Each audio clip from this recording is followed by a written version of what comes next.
사대교회 지도자에게 이렇게 써서 보내어라. 7영과 7표를 가진 분의 말씀이다. 나는 내 행위를 알고 있다. 사람들은 내가 살아있다고 하나 사실은 죽은 자와 다름없다. 깨어나라. 완전히 죽기 전에 아직 조금이라도 남은 힘이 있을 때 내 자신을 일으켜 세워라. 내 행동이 하나님 보시기에 선하지 않다. 내가 받은 것과 들은 것을 기억하여 뉘우치고 순종하라. 회개하지 않고 내게 돌아오지 않으면 내가 도둑같이 너희를 찾아갈 것이다. 내가 생각지도 못할 때에 내게 갈 것이다. 그러나 죄악에 물들지 않고 깨끗하게 살아가는 자들이 몇 사람 남아있다. 그들은 흰 옷을 입고 나와 함께 다닐 것이다. 그들은 그럴 만한 자격이 있다. 승리하는 자는 그들처럼 흰 옷을 입을 것이며 나는 생명책에서 그의 이름을 지우지 않고 아버지와 천사들 앞에서 내게 속한 자라고 분명히 말할 것이다. 귀 있는 자는 성령께서 교회에 하시는 말씀을 잘 들어라. 우리는 계속해서 계시록 2장과 3장에 있는 소아시아 7교회에 대한 말씀을 나누고 있고, 오늘은 그중에 5번째 교회, 사대 교회에 대한 말씀을 나누고자 합니다. 우선 지도를 보게 되면 사대 지역은 지난주에 보았던 두아디라라는 곳에서 남동쪽으로 한 50km 정도 떨어져 있는 위치에 있는 내륙 도시입니다. 두 번째 사진을 보게 되면 현지를 가보게 되면 사대 지역 유적이 남아 있는데, 이제 첫 번째 사진은 밑에 있는 유적, 저 산 위에, 저 뒤에 산 위에 원래 사대성이 있었거든요. 그 위에도 유적이 있고 아래도 유적이 있는데 아래에서 본 산입니다. 지금 이 유적은 이방 신전인데 굉장히 대단합니다. 그리고 다음 사진을 보여주시죠. 그 다음 사진은 산 위에 있는 유적인데 이 지진하고 또 지형 변화 때문에 지금은 이 정도로 보입니다만은 이곳에 사대성이 있어서, 또 이것이 삼면이 절벽이어서 천혜의 요소라고 일컬어졌던 것이 사대 지역이었습니다.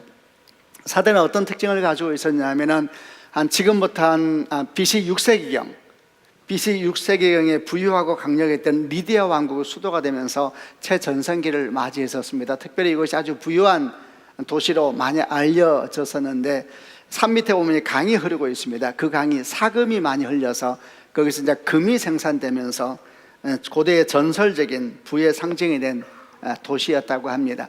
그리고 산 위에 사대성이 있었는데 지금 본 것처럼 삼면이 절벽으로 쌓여 있고 굉장히 가파르고 큽니다. 그리고 한쪽이 좁은 입구였는데 그러다 보니까 거의 대적들이 점령하기 어려운 천혜의 요새, 그런 특징을 가지고 있었는데, 역사적으로 이 사대 지역이 두 번 아주 크게 정복을 당하게 됩니다. 첫 번째는 BC 6세기경 우리가 잘 아는 바사의 고레스, 페르시아의 고레스 왕에 의해서 점령을 당하게 되고, 두 번째는 그로부터 한 300년 지나고 난 뒤에 헬라 제국에 의해서 점령을 당하게 됩니다. 사실 이런 점령 과정은 매우 유사한 모양을 가졌었는데, 그것은 고레스 왕 같은 경우에는 축포를 했는데 어떻게 할 수가 없는 겁니다. 점령을 할 수가 없는 거예요. 그런데 페르시아 군사 한 명이 도무지 사람이 기어 올라갈 수 없을 것 같은 절벽을 기어 올라가서 성문을 열면서 일순간에 점령이 돼버리고 말았습니다. 이런 과정을 통해서 사대 지역 사람들은 뭘 알게 됐냐면은 내가 지극히 안전한 곳에 있다, 나는 문제가 없다 라고 이렇게 살고 있었는데, 정말 도둑같이 재앙이 임했던 경험이 역사적으로 그곳에 있었습니다. 오늘 주님께서 사대교회에 주신 말씀 중에 이런 내용이 나옵니다. 회개하지 아니하면 내가 도적같이 네게 이르게 될 것인데 네가 그때를 알지 못하리라, 이렇게 말하면서 지금 사대교회가 처해 있는 영적 상황이 매우 안 좋다는 것과 어서 회개하지 않으면, 어서 돌이키지 않으면 도적 같은 재앙이 네게 임할 것이다, 이렇게 말씀을 하셨는데, 이런 내용을 사대 지역 사람들은 그 느낌을 알고 있습니다. 문제가 없다 생각하고 안전하다 생각할 때 갑자기 임한 멸망처럼 큰 어려움이 올 수 있으니 어서 깨어나라 라는 말씀을 하신 것이죠. 페르시아 제국을 지나고 헬라 제국을 지나고 그리고 로마 제국까지 오면서 이 사대 지역은 많이 쇠퇴해졌습니다. 그런데 사도 요한이 요한계시록을 쓰던 1세기 말 AD 95년, 96년경이 되었을 때는 이 지역이 다시 번성하기 시작하고 있었습니다. 그 이름처럼 살았다, 다시 살아남았다라는 일들이 사대 지역 가운데 일어나고 있을 그때에 이 편지가 보내졌습니다. 그럼 이곳에 있는 사대 교회는 어떤 상황이었을까? 이 사대 교회는 한마디로 말하면 별다른 어려움이 없는 교회였다라고 설명을 할 수 있습니다. 우리가 지금까지 보았던 교회들은 항상 이런 모양 저런 모양으로 어려움이 있었습니다. 근데 사대 교회는 그들과 달리 특별한 어려움이 없었습니다. 에베소 교회처럼 니골라 당의 혼란도 없었고, 서머나 교회처럼 핍박으로 말미암은 순교의 어려움도 없었고, 버가모 교회 사탄의 권자가 있는 곳이라 그랬죠. 그런 지역적인 특색 때문에 어려움을 겪는 것, 또는 발람의 교훈을 따른 사람도 없었고, 지난주에 보았던 두아디라 교회처럼 거짓 여자 선지자 이세벨주의로 말미암은 위기도 없는, 그야말로 사대는 신앙의 무풍지대에 있었던 도시였다, 그런 교회였다라고 말할 수 있습니다. 얼마나 감사합니까? 신앙생활 하는데 어려움이 없는 것은 고마운 일이고, 또 우리가 기도하는 제목이기도 하지 않습니까? 그러면 어떻게 돼야 되겠습니까? 교회가 부흥하고, 교회가 더 교회다워지고, 교회가 더 주 앞에 가까이 나아가야 되는데, 이상하게도 그렇게 무풍지대 어려움이 없었는데 교회는 부흥하기보다는 내면적으로 점점 더 쇠퇴하고 있는, 주님 보시기에 점점 죽어가고 있는 그런 교회가 되고 있었습니다. 이 교회에 대해 처음 주님이 하신 말씀이 3장 1절 말씀인데, 뭐라고 말씀을 시작하시는지 한번 개역개정으로 3장 1절을 같이 읽어보겠습니다. 시작. 사대교회의 사자에게 편지하라. 하나님의 7영과 7뼈를 가진 이가 이르시되, 내가 네 행위를 아노니 네가 살았다는 이름은 가졌으나 죽은 자로다. 이게 첫 번째 하나님께서 하신 말씀입니다. 예수께서 사대교회를 보시면서 한 문장으로 정리하세요. 너가 살았다는 이름은 가졌는데 거의 죽어가고 있구나, 죽은 자구나, 이렇게 말씀을 합니다. 살았다 하는 이름을 가졌다는 의미는 우선 사대라는 말 속에 살았다, 남았다 이런 뜻이 있기 때문에 말씀하신 의미이기도 하지만, 더 나아가서는 사대교회가 겉으로 보기에는 문제가 없어 보였습니다. 교회 내 여러 가지 활동도 있고, 예배도 많고, 성경 공부도 많고, 이런 식으로 여러 모양으로 문제가 없이 보였습니다만, 주님 보시기에는 생명 없는 일들, 생명이 없는 하나님의 사건들, 생명이 없는 종교, 그런 모습으로 주께서 보신 겁니다. 그래서 너가 살았다는 이름은 가졌으나 사실은 죽어가고 있구나, 이렇게 이제 말씀을 한 겁니다. 무엇이 문제였을까? 무엇이 문제였길래 주님께서 이렇게 교회에 대해서 말씀을 하셨을까? 만약 우리가 그 문제를 알 수만 있다면 이 교회에 무엇이 필요한지도, 그 교회가 다시 회복되기 위해서 무엇이 필요한지도 알 수가 있을 겁니다. 무엇이 문제였을까? 이 문제가 무엇인가를 찾기 위해서 단서를 찾아오면은 3장 1절이 아주 우리에게 중요한 단서를 제공해 주는데, 조금 전에 읽었던 말씀인데 한 번 더 3장 1절을 읽으면서 거기에 어떤 내용이 나오는지 보겠습니다. 3장 1절을 한 번 더 읽겠습니다. 시작. 사대교회 사자에게 편지하라. 하나님의 7영과 7뼈를 가지신 이가 이르시되, 내가 네 행위를 아노니 네가 살았다는 이름은 가졌으나 죽은 자로다. 너가 살았다는 이름은 가졌으나 죽은 자로다. 그 앞에 주님께서 당신의 모습을 계시하시는 말씀이 나옵니다. 하나님의 7영과 7뼈를 가지신 이가 이르시되, 이렇게 말씀을 하세요.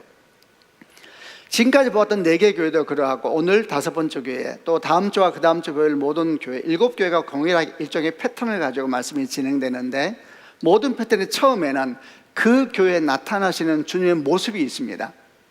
그리고 그 모습은 그 교회가 가지고 있는 영적인 상황을 그대로 드러내는 모습일 뿐만 아니라, 그 이후에 계속되는 그 교회를 향한 말씀 전체를 덮고 끌어오는 말씀이기도 합니다.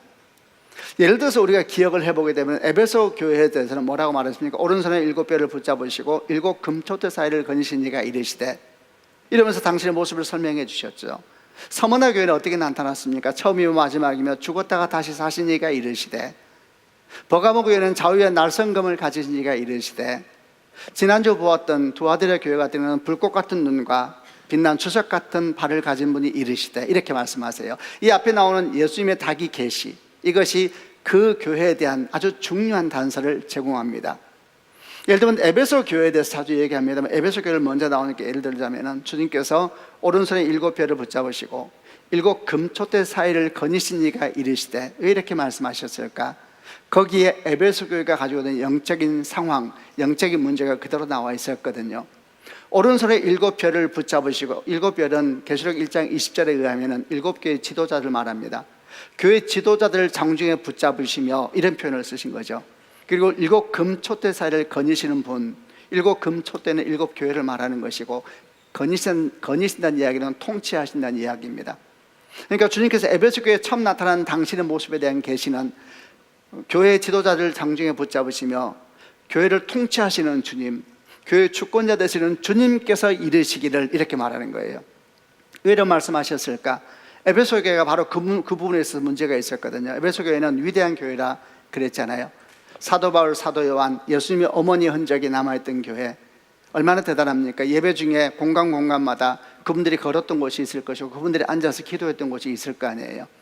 정말 위대한 사도들의 전설 같은 신앙 이야기가 벽돌 사이사이마다 스며들어 있었던 교회, 그 성도들이 얼마나 자랑스러웠을까요? 우리 교회가 어떤 교회인지 알아? 우리 교회 스쳐갔던 목회자들은 누군지 알아라고 말할 때마다 누구도 감히 말할 수 없는 그런 자랑스러움이 에베소 교회에 있었을 겁니다. 그런데 그런 자랑스러움이 건강하지 못한 어떤 일들을 만들기 시작했는데 변해가기 시작했습니다. 처음 가졌던 겸손한 마음, 처음 가졌던 가난한 마음, 처음 가졌던 사람을 소중히 여기는 마음, 이웃을 향한 사랑, 이런 것들이 점점 변해가고 우리 교회가 어떤 교회인지 알아 이러면서 점점 율법화 되어지고 그리고 자꾸 판단하는 교회로 변화되기 시작하면서 첫사랑을 잃어버리게 된 겁니다. 그러니까 주님께서 말씀하시잖아요. 첫사랑을 잃어버렸도다. 그리고 뭐라고 말합니까? 너희가 그렇게 자랑스러워하는 믿음의 위산들이, 그 사도들이 대단하더라도 그들은 다 내 장중에 붙잡힌 자가 아니냐? 누가 도대체 영광을 받아야 되는 것이냐? 교회 주권자가 누구냐? 내가 아니더냐? 이렇게 말씀하시면서 예배서 교회에 대해서 책망하시면서 깨어나라 이렇게 말씀을 하시거든요. 이렇게 처음 당신을 계시하시는 모습이 그 교회를 향한 말씀의 전체를 풀어가게 하고 그 교회의 영적 상황을 보여주는 아주 중요한 단서가 되는 말씀입니다. 그러면 이제 사도교회에 대해서 주께서 뭐라고 말씀하셨는가? 사도교회에 대해서는 이렇게 말씀하셨습니다. 하나님의 7영과 7별을 가지신 이가 이르시되, 그럼 이 말씀이 사도교회의 영적 상황을 가르치고 있다는 말씀이잖아요. 하나님의 7영은 무엇을 말하는가? 요한계시록에서 7영은 성령에 대한 계시록적인 상징적인 표현입니다. 7은 하나님의 숫자라 그랬죠. 7영은 하나님의 영, 완전하신 영, 충만하신 영, 거룩하신 영, 성령을 의미하는 계시록적인 언어입니다. 그러니까 처음 사도교회에 말씀하신 주님은 성령 하나님 먼저 얘기하셨어요. 성령께서 함께 하시는 주님. 그리고 또 7별을 손에 잡으시고, 7별은 뭐라 그랬습니까? 7교회 지도자들이죠. 우리는 이런 말씀을 통해서 사도교회가 무슨 문제가 있었을까, 어떤 상황이었을까 아주 중요하게 유추할 수 있는 길을 보게 됩니다. 지금 사도교회는 성령의 역사가 필요한가 보구나. 지금 사도교회는 신실한 하나님의 일꾼이 깨어나야 되고 신실한 하나님의 일꾼이 부흥되고 확장돼야 되는 교회인가 보구나. 반대로 말하면 주님께서 이름은 살아있는데, 겉으로는 살아있는데 속이 죽어가고 있다, 형식은 남아있는데 실질이 없다라고 말하는 이유는 어쩌면 이 교회가 성령께서 일하지 않으시고 신실한 하나님의 사람들이 자꾸 줄어드는 그런 교회가 아니었을까? 여러분, 성령께서 일하지 않으시고 신실한 하나님의 사람들이 점점 줄어드는 교회, 죽어가는 교회잖아요. 그래서 우리는 사대교회를 보면서 이 교회가 살아나기 위해서는 이런 역사가 필요하겠구나, 이런 마음을 가지고 말씀을 바라보게 되면 보통 그게 다 열립니다. 이제 하나씩 나눠보겠습니다. 먼저 사도교회는 성령께서 역사하시는 교회가 되어야만 했습니다. 3절 말씀을 가지고 이걸 좀 나눠보겠습니다. 3절을 개역개정으로 같이 읽어보겠습니다. 시작. 그러므로 네가 어떻게 받았으며 어떻게 들었는지 생각하고 지켜 회개하라. 만일 읽게지 아니하면 내가 도둑같이 이르리니 어느 때에 네가 이를지를 네가 알지 못하리라. 주님은 사도교회가 지금 죽어가고 있다 이렇게 말씀하시면서 뭐라고 말씀하시냐면, 네가 어떻게 받았으며 어떻게 들었는지 생각하라, 그리고 지키라, 그리고 회개하라 이렇게 말씀하세요. 세 가지 중요한 명령형 동사를 쓰십니다. 생각하라, 지키라, 회개하라 이렇게 말씀하세요. 저는 이 세 가지 동사 중에 첫 번째 동사 생각하라 라는 동사를 핵심 동사로 받아들이면서 이로 말미암아 말씀 묵상을 연결해 보려고 합니다. 생각하라, 너무나 중요한 명령의 동사이죠. 특별히 크리스찬 우리들에게서 생각하라 라는 단어는 대단히 중요합니다. 왜 생각하라 라는 명령이 중요한가? 그리고 주님께서는 사대 교회에게 무엇을 생각하라 하셨을까? 우선 생각하라 라는 동사가 중요한 이유는 우리가 생각하는 것이 결국 우리이기 때문에 그렇습니다. 여러분은 무엇을 생각하고 사십니까? 여러분 아침에 눈을 떴을 때, 아니면 저녁에 잠을 잘 때, 여러분 홀로 있을 때 여러분은 무엇을 생각합니까? 여러분이 무엇을 생각하든 간에 여러분의 생각을 가득 채우고 있는 그것이 결국 여러분 마음을 차지하게 될 것이고, 그것이 결국 여러분의 행동을 지배하게 될 것이고, 그것이 여러분 가치관을 결정하지 않겠습니까? 여러분, 생각한다는 것은 대단히 중요한 것입니다. 그러면 생각한다는 것은 구체적으로 무엇일까? 그냥 멍이 있는 상태는 아니죠. 최소한 성경이 말씀하시는 생각하라는 동사는 세 가지 의미를 포함하고 있다 여겨집니다. 첫 번째는 기억하라, 두 번째는 묵상하라, 세 번째는 네 삶으로 끌어안으라 라는 말씀을 포함하고 있는 동사로 저는 여깁니다.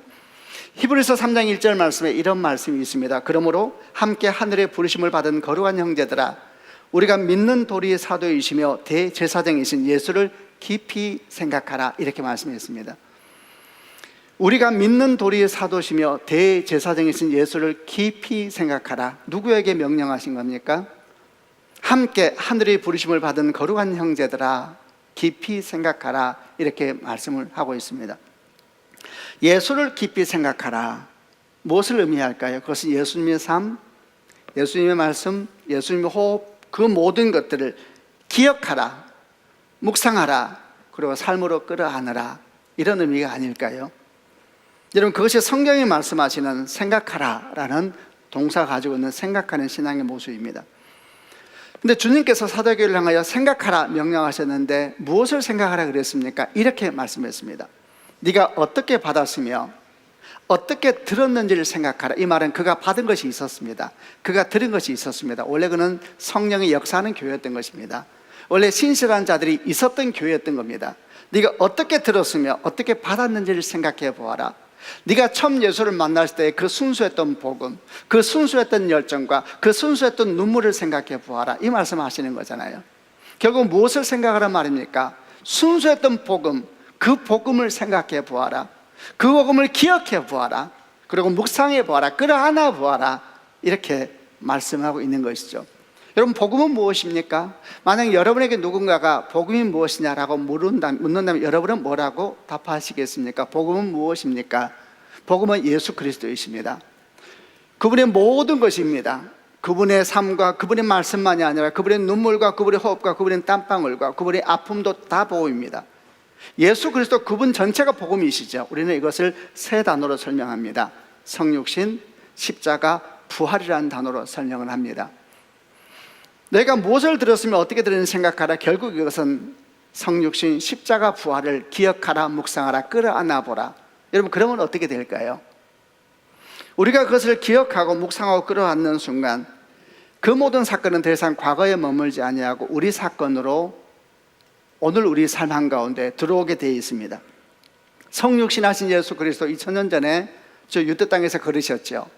그분을 기억하고 그분을 묵상하고 그분을 내 삶으로 끌어안는 순간 그분은 지금 나와 함께 하시고 내 옆에서 말씀하시고 나와 호흡하시는 내 하나님이 되는 겁니다. 2000년 전에 골고다 언덕에서 엘리 엘리 라마 사박단이 돌아가셨던 십자가를 기억하고 묵상하고 내 삶을 끌어안을 때 그 십자가는 내 십자가가 됩니다. 그리고 나는 나의 십자가를 지고 다시 주를 따르면서 내 멍에를 지고 나를 따르라, 주의 말씀이 오늘 내게 이루어지지요. 2000년 전에 골고다 어느 한쪽에 있었던 무덤 속에 있었던 부활, 그 부활을 기억하고 묵상하고 삶으로 끌어안을 때에 그 부활 사건은 오늘 내 사건이 됩니다. 나는 더 이상 어둠 속에 머물기를 거부하고 빛 가운데 살아가리라. 부활은 내 사건입니다. 이렇게 여러분, 생각한다는 것은 위대한 일이고 놀라운 일입니다. 바로 이 생각하면 신앙에 대해서 말하고 있는 겁니다. 그런데 이 생각의 신앙에 있어서 반드시 기억해야 될 사실이 하나 있습니다. 그것은 뭐냐 하면 이 신앙이 진짜 하나님께서 말씀하신 그 생각의 신앙이 되기 위해서는 반드시 성령께서 역사하셔야 됩니다. 왜냐하면 이 모든 일은 성령이 하시는 일이기 때문입니다. 성령은 어떤 일을 하십니까? 요한복음 15장 26절에 성령은 예수를 증언하신다 말씀하고, 요한복음 14장 26절에 성령은 예수의 말씀을 생각나게 하신다 말씀하고, 요한복음 16장 14절에 성령은 예수의 영광을 나타내신다 이렇게 말씀을 합니다. 우리가 예수의 삶과 말씀, 복음을 기억하고 묵상하고 끌어갈 수 있는 것은 다 성령께서 하시는 것입니다. 예수님을 깨닫게 하시고 그 말씀을 생각나게 하시고 끌어안게 하시고 그 영광을 마주 대하게 하시는 이런 모든 일은 성령께서 하시는 겁니다, 여러분. 그럼 만약에 성령께서 함께하지 않으시면 어떤 일이 생기게 될까요?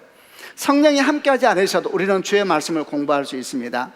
그리고 예수님의 삶도 연구할 수 있습니다. 히브리어 헬라어를 공부하면서 성경 박사도 될 수 있습니다. 우리는 성경을 함께 참여하고 예배도 함께 드리고 여러 사역도 함께 할 수 있습니다. 그러나 여러분, 성령이 함께하지 않으면 공부하고 깨닫고 공부하고 이해하고 외우고 알 수는 있을지 몰라도, 성경 박사가 될 수 있을지는 몰라도, 지금 우리가 이야기하는 성경적인 의미의 기억, 성경적인 의미의 묵상, 성경적인 의미의 끌어안는 것을 할 수가 없습니다. 왜 그런지 아세요?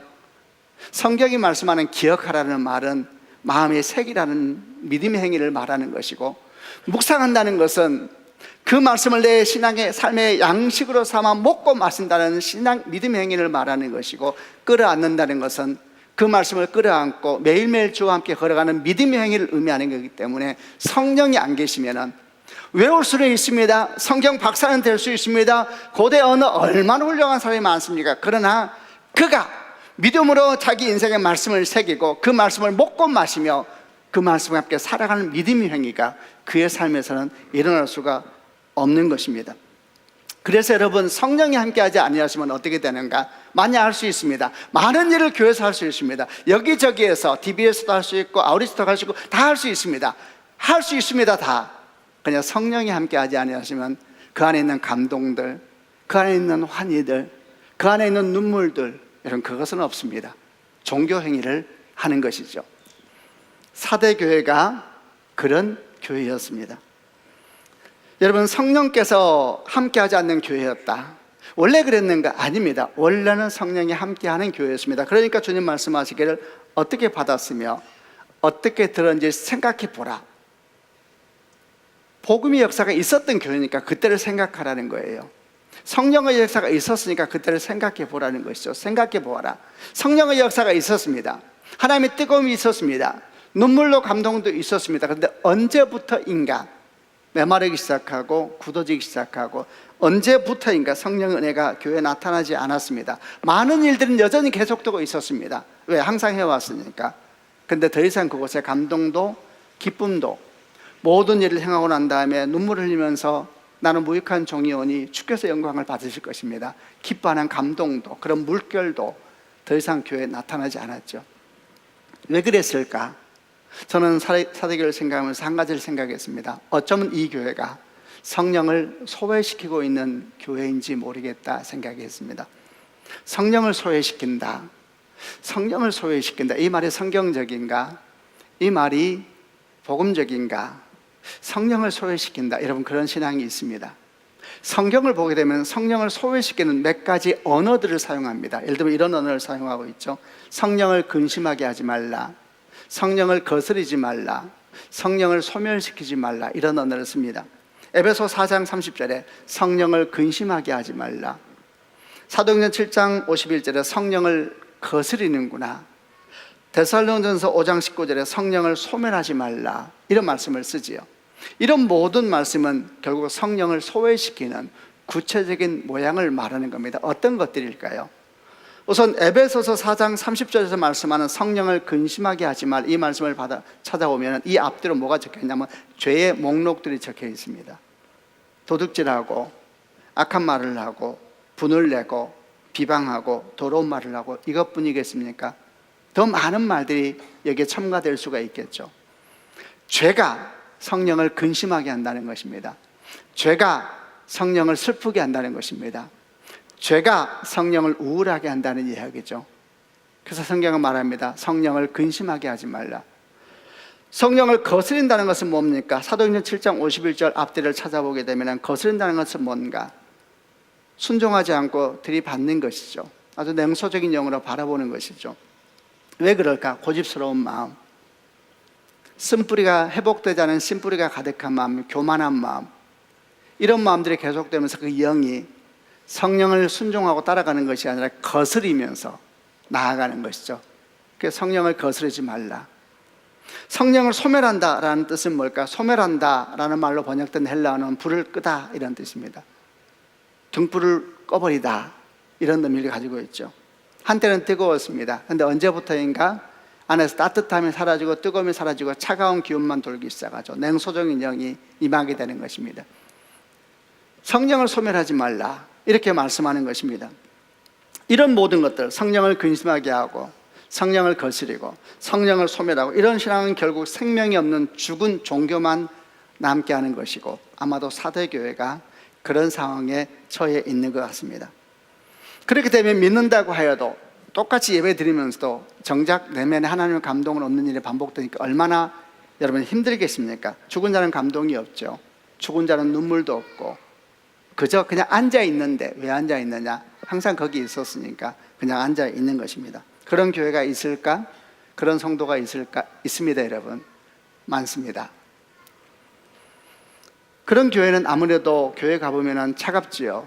메마르죠. 그런 성도를 만나면 차갑지요. 메마릅니다. 성령에 충만하다는 것은 무엇일까? 성령에 충만하는 것은 마치 자동차에 기름이 가득한 것과 같습니다. 인생을 자동차로 한번 비유해 보겠습니다. 자동차에 기름이 많으면 기분 좋죠. 기분 좋지요. 원하는 곳 가자. 막 달립니다. 무거운 짐 실어도 괜찮습니다. 내가 끌고 가나요? 기름만 움직이면 다 되지요. 무더운 여름이 되면 행복하지요. 자식들도 행복합니다. 아빠 더워, 에어컨 틀어. 아빠 더워, 에어컨 틀어. 아빠 추워, 히터 틀어. 괜찮아. 기름 많으면 여러분 다 행복합니다. 바닷가로 달려가기도 하고 산속으로 달려가기도 하고, 기름이 많으면 행복하죠. 근데 자동차에 기름이 떨어지면 어떻게 됩니까? 야단이 나는 것이죠. 그때부터 자동차는 짐이 됩니다. 인생이 짐입니다. 이제 내가 자동차를 밀어야 됩니다. 내가 내 인생을 밀어야 되니 나만 고생이 아닙니다. 함께 차 타고 가는 자식들은 왜 고생입니까? 자식도 내 자동차 밀어야 됩니다. 서로의 인생을 밀면서 가니 고통도 이런 고통이 없고 슬픔도 이런 슬픔이 없죠. 온 가족이 생고생을 합니다. 무더운 날도 밀어야 되고 추운 날도 밀어야 되고. 여러분, 그것이 성령이 없는 신앙생활의 특징입니다. 성령이 없는 신앙생활, 성령의 감동이 없는 인생, 그것은 기름 떨어진 자동차와 같은 것입니다. 그래서 신앙생활 하면서 힘들죠. 왜 나가느냐? 항상 나갔으니까, 항상 예배 드렸으니까 나가지만은 떠날 때마다 마음은 무겁고 차갑지요. 여러분, 축복합니다. 21세기의 4대 교회가 되지 않는 성도가 되고 서울드림교회가 되길 주님의 이름으로 축원합니다. 우리는 성령의 은혜가 필요합니다. 어떻게 되겠습니까? 성령을 근심하게 하지 말고, 성령을 거스르지 말고, 성령을 소멸시키지 않는 성도가 되기를 바랍니다. 죄를 미워하고 고집과 쓴뿌리를 주 앞에 올려드리고, 그리고 날마다 성령의 불이 꺼지지 않도록 하나님 사랑과 이웃 사랑, 말씀과 기도 가운데 점령할 때 하나님께서 도우십니다. 좋은 번역인 지은 천로역정을 보게 되면 크리스찬이 천국에서 가다가 해석자의 집이라는 곳에 가서 잠시 쉬게 되는데, 그곳에 한 벽난로를 만나게 됩니다. 불이 있습니다. 근데 불이 타오르기만 하면 자꾸 옆에서 물을 붓는 존재가 있습니다. 번역이 그렇게 해놨어요. 계속 물을 부어서 불을 끌려고 합니다. 물을 붓는 존재는 사탄입니다.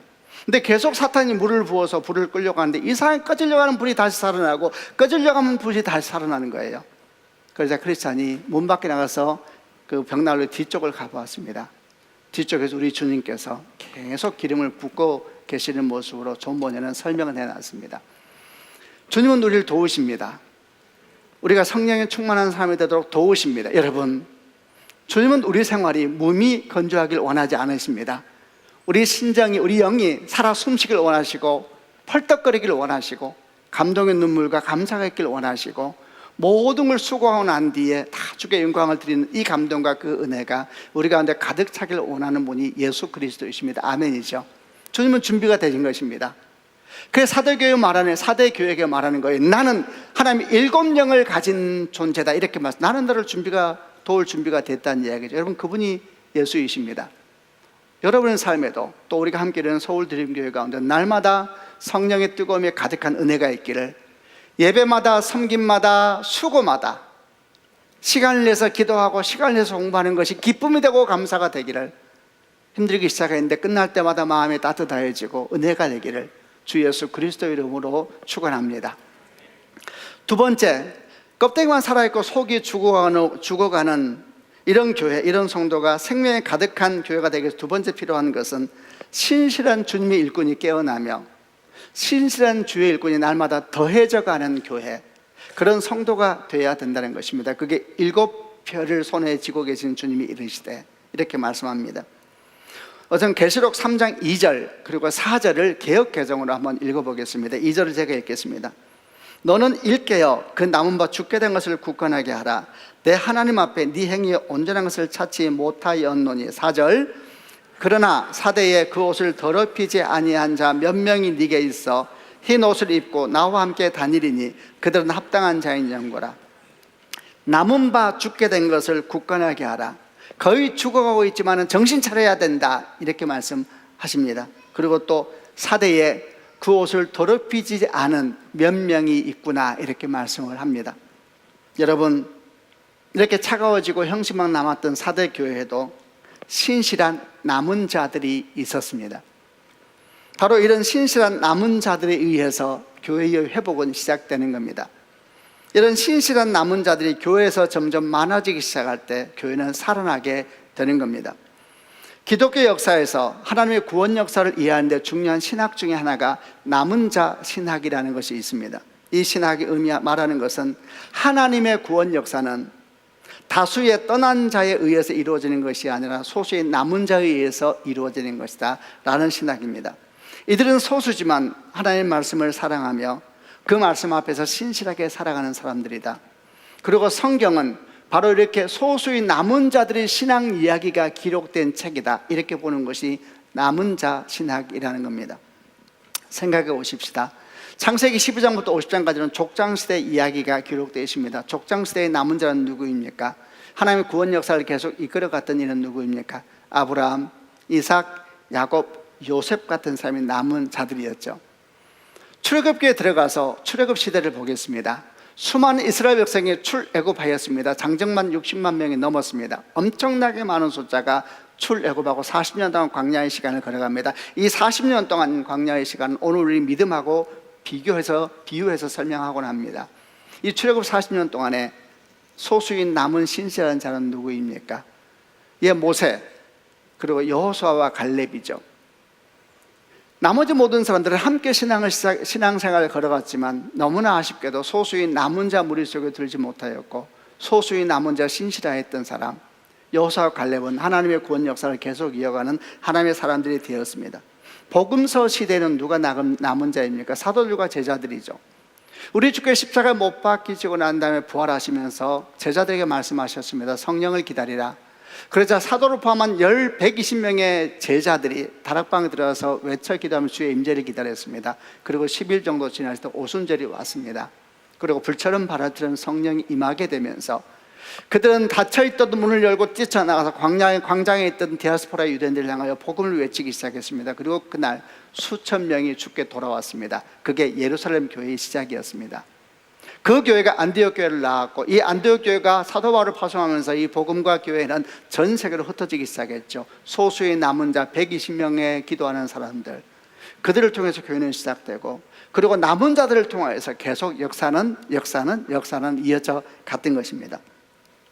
하나님은 시대마다 소수의 남은 자를 택하시고 그들을 통해서 구원의 역사를 이루어 가시는 것입니다. 참으로 감사한 것은 형식만 남아있고 죽어가고 있는 4대 교회와 같은 곳도 소수의 남은 자가 있었다는 사실입니다. 할렐루야, 주님을 찬양합니다. 얼마나 감동적입니까? 저는 이렇게 죽어가고 있는 4대 교회도 신실한 남은 자가 있다는 말을 생각할 때 한국교회를 생각하게 되고 이 땅의 이민족을 생각하게 돼서 얼마나 주님께 감사를 드리는지 모릅니다. 그리고 한 사건이 생각이 났습니다. 제가 이렇게 목회를 하다가 다니다 보면 어떤 교회를 바라보면 정말 왜 저럴까 정말 왜 저럴까, 저 목사님은 정말 왜 저럴까, 왜 저러는 것일까, 정말 미치겠다, 이런 교회를 볼 때가 있습니다. 마음이 너무 상하지요. 그런데 저희 장모님이 천국 가시기 전에 살았던 동네에 그 건물의 위에층에 그 교회 권사님이 계셨습니다. 신실한 분이셨습니다. 신실했습니다. 본인 몸이 죽어가고 계시는데 다른 사람을 돕는 분이셨습니다. 돈이 없어서 무릎이 안 좋은 분이 위에 살았습니다. 그런데 1층에는 저희 장모님을 도와주겠다고 내려와서 도와주고 다시 올라갔습니다. 신실했습니다. 저는 그분이 생각났습니다. 그리고 생각했습니다. 그렇다, 이단이 아닌 이상 어떤 교회가 참으로 황당하고 문제가 있다고 해서 그 교회에 다니는 성도들을 함부로 생각하면 안 되겠구나. 죽어가는 4대 교회에도 신실한 소수의 남은 자가 있었던 것처럼 하나님께 주의 몸된 교회가 어떻게 저럴 수 있을까 싶을 때에도 신실한 주님은 소수의 남은 자를 통하여 여전히 새 일을 행할 것이 아니신가. 엘리야 시대에 하나님을 숨겨놓으셨던, 바알에게 입맞추지도 않고 절하지 않았던 7,000명의 사람들처럼 우리는 이름도 모르고 성도 모르고 어디인지도 모르지만 주께서 숨겨놨던 신실한 사람들, 결국 그들이 한국교회를 이루어가고 한국교회를 회복시킬 것이 아닌가 생각했습니다. 여러분, 교회 회복은 신실한 소수의 남은 자, 그 영성, 그 믿음을 통하여 시작되는 것입니다. 그럼 어떻게 하면 교회가 이렇게 신실한 남은 자들이 깨어나며, 어떻게 하면 이런 신실한 남은 자가 쇠퇴하지 아니하고 부흥되며 확장되게 할 수 있을까? 결국 이것이 우리에게 주어진 숙제겠죠. 어떻게 하면 교회에서 소수의 남은 자가 깨어나며, 그리고 이 소수의 남은 자가 날마다 확장되게 할 수 있을까? 그러면 교회는 살아나는 겁니다. 어떻게 하면 그것이 가능할까? 계시록 3장 4절부터 6절을 통하여서 간단한 답을 찾아보려고 합니다. 제가 먼저 개역개정 4절 읽겠습니다. 그러나 사대에 그 옷을 더럽히지 아니한 자 몇 명이 네게 있어 흰 옷을 입고 나와 함께 다니리니 그들은 합당한 자인 영고라. 5절, 이기는 자는 이와 같이 흰 옷을 입을 것이요 내가 그 이름을 생명책에서 결코 지우지 아니하고 그 이름을 내 아버지 앞과 그의 천사들 앞에서 세이나리라. 계속 읽겠습니다. 귀 있는 자는 성령의 교회들에게 하시는 말씀을 들을지어다. 아멘. 어떻게 하면 신실한 소수의 무리가 깨어나며 그들이 부흥할 수 있을까? 두 가지를 알려줍니다. 첫 번째는 이 말씀을 듣고 있는 우리들, 그리고 이 말씀을 받은 사도교회 성도들, 그들에게 먼저 던져지는 질문입니다. 먼저 그들이 스스로 신실한 소수의 남은 자가 되기를 소망하고 결정하는 것, 여러분, 그것이 첫 번째입니다. 그 소망하고 결정할 때 하나님의 역사는 시작되는 것입니다. 여러분, 축복합니다. 여러분이 이 땅과 이 민족의 소수의 신실한 남은 자가 되기를 주님의 이름으로 축복합니다. 서울드림교회가 이 땅 이 민족의 소수의 남은 자와 같은 교회가 되기를 주님의 이름으로 축복합니다. 작을지라도 부족할지라도 신실한 작은 자들의 헌신을 통하여서 주의 나라는 계속 흘러가게 되는 것처럼 우리 한 사람 한 사람이 그런 신실한 소수의 남은 자가 될 수만 있다면, 그런 신앙을 붙잡고 걸어갈 수만 있다면, 서울드림교회가 그런 소수의 남은 자의 신앙을 가지고 그 출애굽 시대의 여호수아 관렙처럼 그런 소수의 남은 자의 신앙을 가지고 우리 삶의 자를 걸어가며 나아갈 수만 있다면, 우리가 꿈꾸는 것처럼, 그러면은 이 땅에 다시 소수의 남은 자가 부흥될 것이며 교회가 다시 살아나는 역사에 첫 발을 디디게 될 것입니다. 여러분, 그런 성도가 되시고 우리 교회가 그런 교회가 되도록 소망하고 축복하고 헌신하는 은혜가 있기를 주님의 이름으로 축원합니다. 두 번째는, 그럼 다시 또 우리에게 필요한 것이 뭔가? 두 번째는 이겁니다. 신실한 남은 자는 어떤 특징을 가지고 있냐 그러면은 흰 옷을 입고 주님과 함께 다닌다 그랬습니다. 흰 옷을 입고 주님과 함께 다닌다. 그러면은 첫 번째, 우리가 그런 소수의 신실한 자가 되기를 결정하고 소망하고 기도할 뿐만 아니라 두 번째는 우리가 그 삶을 살아가기 시작하는 것입니다. 그럴 때 그것이 영향력이 되거든요. 우리가 어떻게 살아야 되는가? 흰 옷을 입고 예수와 함께 걸어가는 삶을 사는 것입니다. 흰 옷은 무엇을 의미합니까? 성경에서 흰 옷은 두 가지를 말합니다. 하나는 예수께서 우리의 흰 옷이 되십니다. 로마서 13장 14절 말씀에 오직 주 예수 그리스도로 옷 입고 그랬습니다. 주 예수로 옷 입어라. 여러분, 주 예수로 옷 입으시는 축복이 있길 바랍니다.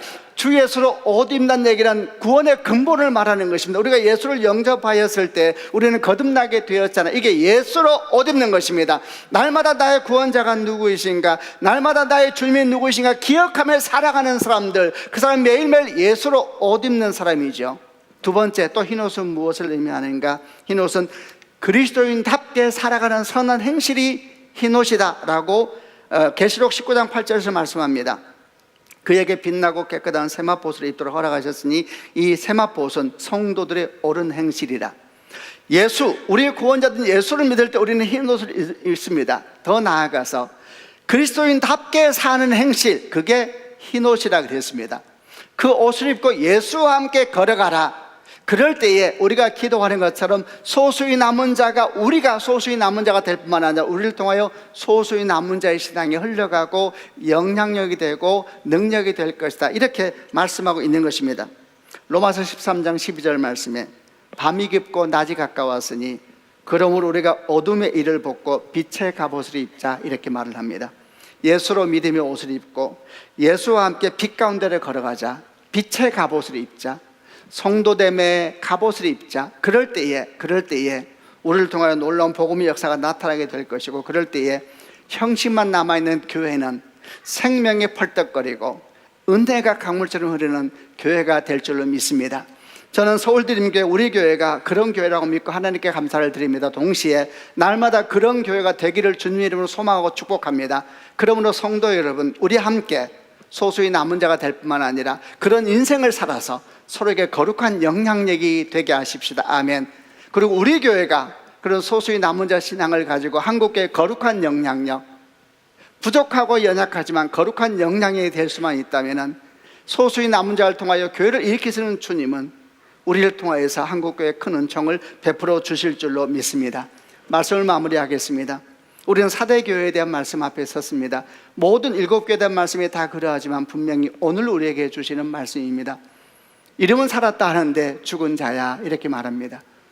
겉으로는 온갖 종교 행위가 다 이루어지는데, 예배도 열심히 드리고 말씀도 열심히 하고 봉사도 열심히 하고 여러 가지 하지만 생명이 없는 교회야, 이렇게 말씀하죠. 그리고 주님은 그런 교회가 두 가지 나타나십니다. 하나님의 7영을 붙잡으시고 7뼈를 가지시니까 이르시되 성령의 역사를 꿈꾸라. 성령을 거스르지 말고 근심하게 하지 말고 소멸하게 하지 말고 날마다 주 앞에 서 있으라. 두 번째, 신실한 소수의 남은 자, 그 무리 가운데 네가 있어라. 그리고 그 무리 속에서 흰 옷을 입고 걸어가라. 너로 말미암아 교회는 살아가게 될 것이고 민족은 살아나게 될 것이다, 이렇게 말씀하셨으니 이 말씀을 믿음으로 받아들이고 이런 역사가 우리 교회 가운데 여러 가운데 있기를 다시 한번 주님의 이름으로 축원합니다.